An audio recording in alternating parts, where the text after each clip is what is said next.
નમસ્કાર. તમને કોઈ એવું પૂછે કે તમારી આજુબાજુ શેનું દૂષણ છે, તમે કહેશો કે દારૂ વેચાવાનું કે પછી ગુંડાગર્દીનું. પણ એક દૂષણ જે ગુજરાતના તમામ ગામ, શહેરો, જિલ્લાઓમાં અને તમામ જગ્યાએ વ્યાપી ગયું છે તે છે વ્યાજખોરીનું દૂષણ. આ વ્યાજખોરો એટલા બેફામ બન્યા છે કે પહેલાં તમને ખૂબ ઊંચા ટકે વગર લાયસન્સે, પરવાના વગર તેઓ તમને વ્યાજે રૂપિયા આપશે. રૂપિયા આપ્યા બાદ તમારી પાસે ઘણું બધું વ્યાજ વસૂલશે. સામે તમારી સામે જે દસ્તાવેજ હોય છે તે પણ તમારી પાસેથી લઈ લેશે, કિંમતી જે વસ્તુ હોય છે તે પણ તમારી પાસેથી લઈ લેશે. અને જ્યારે તમે પૈસા ચૂકવતા ચૂકવતા ચૂકવતા થાકી જશો ત્યારે તે તમારી જે કિંમતી વસ્તુ છે તે પણ ગુંડાગર્દી કરે ને તે તમને પાછી નહીં આપે, તે ઝપટી લેશે. અને આ પોલીસની આંખોની નીચે થઈ રહ્યું હોય ત્યારે રાજકોટમાં નવા રેન્જ આઈજી આવેલા જે છે તે નિર્લિપ્ત રાયે આ દૂષણ જે છે તે ડામવાનું શરૂ કરી દીધું છે. રાજકોટ, મોરબી, સુરેન્દ્રનગર, જામનગર આ તમામ જિલ્લાઓમાં જ્યાં જ્યાં લોકો છે ત્યાં વ્યાજખોરો પર ખૂબ મોટા પાયે સકંજો કસવામાં આવી રહ્યો છે ને તેમાં આ વખતે ગોંડલનો વારો. જ્યારથી નિર્લિપ્ત રાયની અહીં બદલી થઈ ત્યારથી ગોંડલમાં ગરમાવો હતો કે ગોંડલમાં નિર્લિપ્ત રાયને કેમ લાવવામાં આવ્યા છે તેનો જવાબ હવે ધીરે ધીરે મળી રહ્યો છે. નિર્લિપ્ત રાય અને ગોંડલમાં અને જે રાજકોટની અંદર આવે છે તે રાજકોટની ધુરા સંભાળી રહેલા વિજયસિંહ ગુજર, આ બંને મળીને હવે વ્યાજખોરોની સામે બાયો ચડાવી છે. વ્યાજખોરો જે રીતે પઠાણી ઉઘરાણી કરે છે તે રીતે હવે આ લોકો પઠાણી ઉઘરાણી, પોલીસની ઉઘરાણી જોઈ રહ્યા છે. તમે જે આગળ દ્રશ્યો જોયા તેમાં લોકો કઈ રીતે ખુશ હતા તે તમે જોયા હશે. હવે આમાં એ જ વાત છે કે રાજકોટના ગોંડલમાં આવેલા સુલતાનપુરમાં વિજયસિંહ ગુજર જે રાજકોટના એસપી છે તેમણે કાર્યવાહી કરી છે. એક વ્યાજખોર છે જે ભાજપનો નેતા છે, ભાજપના લઘુમતી સેલનો નેતા છે અને તે વ્યાજ વટાવવાનો ધંધો કરે છે. લોકો પાસેથી લોકોને અલગ અલગ લોકોને 2 કરોડથી વધારેની કિંમતના ચેક તે લોકો પાસેથી લઈ લીધા છે. કઈ રીતે તે લોકોની પાસે ચેક બાઉન્સ કરાવવાના બાબતે લોકો પાસેથી ચેક લે છે ને પછી તેમને હલવાડી દે છે તેની આજે વાત આ વિડીયોમાં તમને રાજકોટના એસપી વિજયસિંહ ગુજર જણાવશે. તમે આ વિડીયો જુઓ. પોતાના ઘરમાં 136 જેટલા લોકોના 375 જેટલા ચેક પોતાના ઘરે રાખ્યા છે. આમાં અમુક લોકો એવા છે જે જો અમાઉન્ટ વ્યાજ પર લીધો હતો આ પરત કરી દીધો, વ્યાજ પણ પરત કરી દીધો.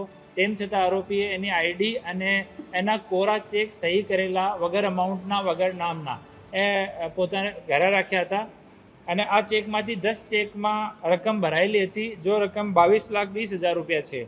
અને 365 જેટલા કોરા ચેક હતા જેની આ ઉધાર આપેલી રકમ જો આશરે 2 કરોડ રૂપિયા જેટલી હતી. આ સિવાય આરોપીએ વાસાવડ ગામમાં 6 વીઘા સરકારી જગ્યા ઉપર પણ દબાણ કરીને અને એક ફાર્મ હાઉસ ડેવલપ કરેલો હતો. આરોપી અશફાક હનીફભાઈ સલાટ, ઉંમર 38 વર્ષ, વાસાવડ ગામનું છે. એના ઉપર ઓલરેડી 2 ગુના દર્જ છે. આ ત્રીજો ગુનો એના ઉપર દર્જ થયો છે.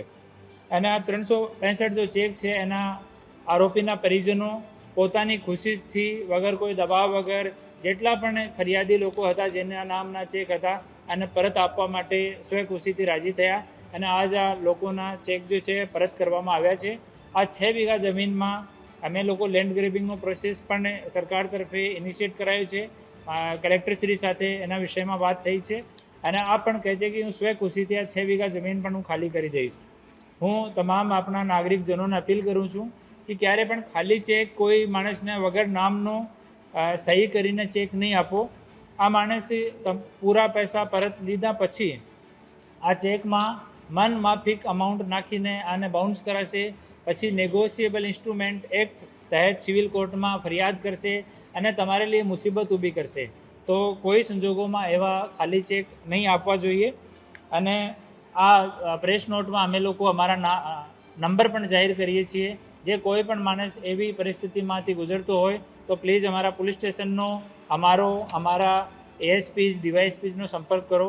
આ વ્યાજખોરીના દૂષણમાં જેટલા લોકો ઇન્વોલ્વ છે એના વિરુદ્ધમાં કડકથી કડક કાર્યવાહી કરવામાં આવશે. તો આ હતા વિજયસિંહ ગુજર. તેમણે જણાવ્યું કે કઈ રીતે આખો આ મોડસ ઓપરેન્ડી છે અને કઈ રીતે કામ થાય છે. લોકો પાસે લોકોની ચેકબુકના ફોટા મળ્યા, લોકોની જમા થયેલી પાસબુક મળ્યા, લોકોના ગીરવી રાખેલા જમીનના ખેતરો મળ્યા અને આ ઉપરાંત આ જે મામા અને ભાણેજ જે બંને વ્યક્તિઓ છે તે હવે જે ગેરકાયદેસર તેમણે જે બાંધકામમાં પોતાનો બંગલો બનાવ્યો છે તેની પર પણ થોડા જ સમયમાં બુલડોઝર ચાલતું દેખાશે. ને આ તમામ માહિતી આપવાનો અર્થ ખાલી એટલો છે મિત્રો કે તમે જે આવા વ્યાજખોરોના જે સકંજામાં આવી ગયા હોય, વ્યાજખોર તમને ડરાવતા ધમકાવતા હોય કે તમારી પાસે પઠાણી ઉઘરાણી કરતા હોય, તો ત્યારે તમે ડરતા બિલકુલ નહીં. આવા બાહોશ અધિકારીઓ તમારી માટે છે, પોલીસ તમારી માટે છે, આ ખાખી તમારી માટે છે. તમે આ ખાખી પાસે પહોંચો, મોટા અધિકારીઓ પાસે પહોંચો. જો તમારા વિસ્તારના કોન્સ્ટેબલ કે પીએસઆઈ કે પીઆઈ કામ નથી કરતા તો તમે તમારા જિલ્લાના અને તમારી આસપાસ શહેરના મોટા અધિકારીઓ પાસે પહોંચો, તેમને તમે વાત કરો અને તે તમારો એ ફરિયાદનો નિવેડો જરૂર લાવશે. એટલે આવા વ્યાજખોરોથી, લલ્લુ પંજુ વ્યાજખોરોથી, આજે તમારી પાસે પૈસા ઉઘરાવે છે તેવા લોકોથી ડરવાની જરૂર બિલકુલ નથી. પોલીસ પાસે જાઓ અને નિર્લિપ્ત રાય જેવા અધિકારીઓ છે તે તમારી બિલકુલ મદદ કરશે. એટલી જ આ માહિતી હતી. આ માહિતી કેવી લાગી તે જણાવો અને સાથે સાથે આ વ્યાજખોરોના જે ચપેટમાં જે પણ લોકો આવ્યા હોય તેમના સુધી આ વિડીયો પહોંચાડો. અને જો કોઈ આવ્યા હોય તો તમે તમારી વેદનાનું કમેન્ટ જરૂર કરજો. ધન્યવાદ.